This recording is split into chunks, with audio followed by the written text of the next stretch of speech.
Today I'm going to be showing you how to make a texture out of this aggregate concrete 3D model using Metascan and Blender 3.0.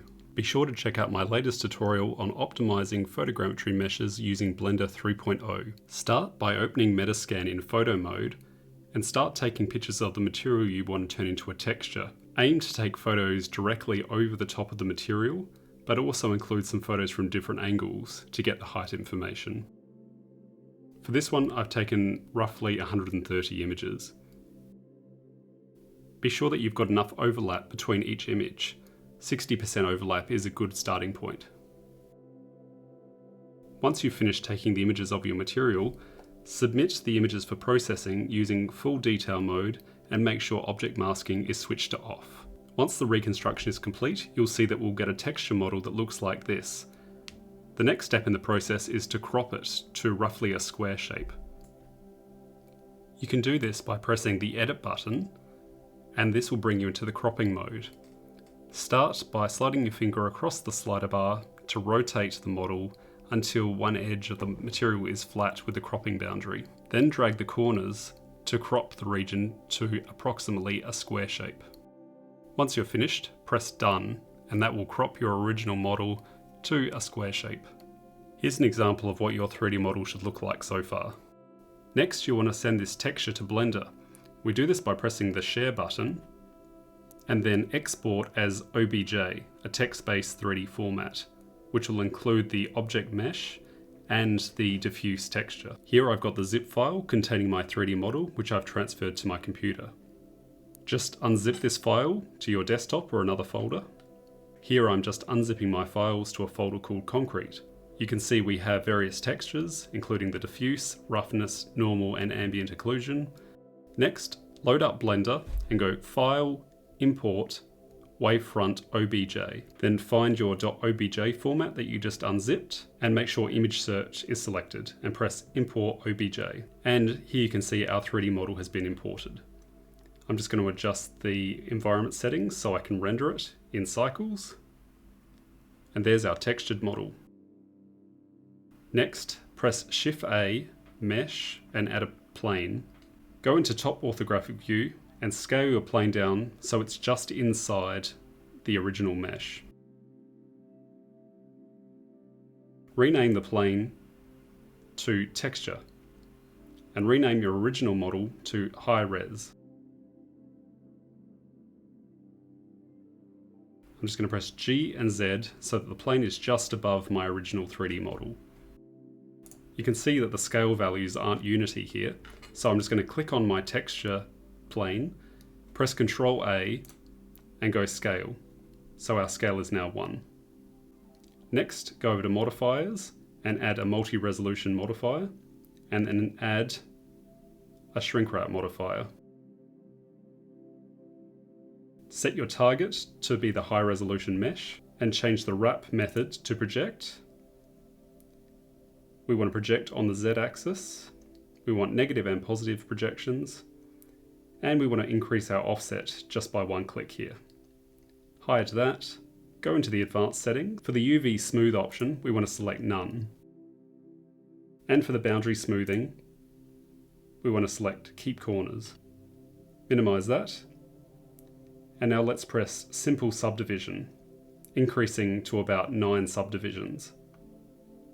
But this might depend on how large your texture was originally.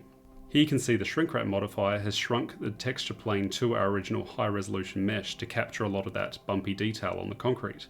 Next, on the shrink wrap modifier, apply the shrink wrap modifier and then reduce your level of viewport subdivisions and minimize that. Next, click on your texture plane and add a new material. Then press Shift A and search for an image texture, and then Shift D to duplicate it. Then press New, and I'm going to rename this Diffuse. I'm going to change the width and height to 4096 so it's a 4K texture, and press OK. Then on the second image texture, I'm going to create a new texture and I'm going to call that Normal, leaving the width and height at 4096, and press OK. Next, go to your render settings. Make sure your render engine is set to cycles. Under the render settings, change max samples to 5. Next, go to your bake settings, press bake from multi-res and make sure the normal image texture is selected as the active texture. Make sure your texture plane is selected from the scene collection and then press bake. Now you can see that Blender has rendered us a normal map, capturing a lot of the detail that was on our high resolution mesh. Next, left click to select your diffuse texture map, untick bake from multi-res, change to diffuse bake type, and deselect direct and indirect contributions. Click selected to active and do one click on extrusion. Then left click and select the high res mesh, shift select the texture plane, make sure you've got GPU enabled if you have one, make sure diffuse texture map is selected and then press bake. And this can take just a few moments. Now you can see our diffuse texture map has been baked, so it's transferred the color information from our high resolution mesh to our texture plane. Next, go Image, Save As, and I'm just going to save this as diffuse PNG. Make sure the file type's set to PNG, compression to 0, and then press Save As Image. Then switch over to the normal map that we baked previously, and do the same thing. Image, Save As, normal.png, compression to 0, and press Save As Image. Next, I loaded my diffuse and normal maps into Affinity Photo, but you can use any photo editing software that you like. So here in Affinity Photo, I've selected my diffuse texture and I'm copying and pasting it onto the normal map. And you can see here I now have 2 layers. With my 2 layers selected, I'm going to press Filter, Distort, Affine, and I'm going to adjust the offset by 50% in the Y and X direction. And this is going to push my textures all the way to the right and then wrap it around the other side, so that our seam is right in the middle of the texture. And if I zoom in, you can now see that the seam is in the middle of the texture. So making sure that both layers are unlocked by turning off this padlock. If I deselect the diffuse map, you can see the normal map below. If your imaging software doesn't have one of these affine transformations, you can do this in Blender using the compositor tool. Create a new Blender scene, go to the compositing tab, and add a new image node. Add a translate node, and then add a composite node, and finally a viewer node. Connect the image output of the translate node to the composite and viewer, and the image output into the image node of the translate. Then load in your diffuse texture that you just baked. Under the node options, press backdrop to enable your texture in the background so you can see what's going on. Then switch wrapping to both axes, and then adjust the offset by half of the size of the texture. Since we've got a 4K texture, I'm going to type 4096 divided by 2, and we have 2048 offset. And you can zoom in to see that we now have a seam in the middle, just like we did in Affinity Photo. Change the resolution on the render output to 4096 by 4096, and go render image. And in just a few seconds, we've modified our texture maps. And then go Image, save a copy, and you can call this whatever you want.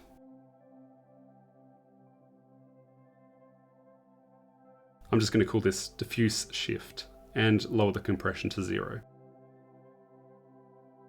And now you can load in the normal map, and all you have to do is press render, render image. Save the normal map as normal shift. Next, I've gone back into Affinity Photo. I'm going to select both my layers, and I'm going to go over to my clone stamp tool. What we want to do here is to use the clone stamp tool to try and remove this seam artificially, so it becomes seamless.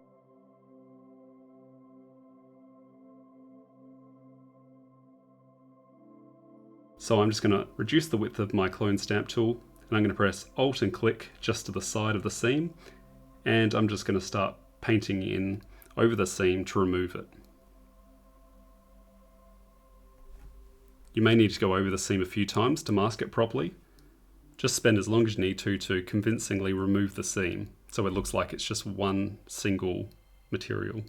You can also use Affinity Photo's In-Paint tool to artificially remove the seam through context awareness. You can see if I now turn off the diffuse layer, you can see we've also modified the normal map as well in a corresponding fashion so that they match up. Once that's finished, save out both the normal map and the diffuse map as PNGs again, and now we can go back into Blender. In Blender, press Shift A and create a new plane. Then go over to the Shader tab and press New Material. I'm going to press Shift A and add 2 image textures again. I'm also going to press Shift A and add a normal map. And I'm going to connect the color output of the image texture to the normal map and normal into the normal of the principal BSDF.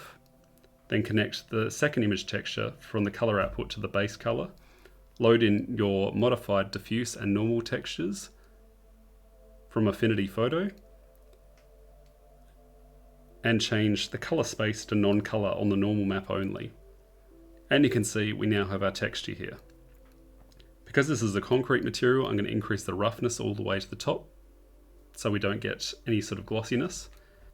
You see, if I zoom out on my material now, you can see we have no seams whatsoever.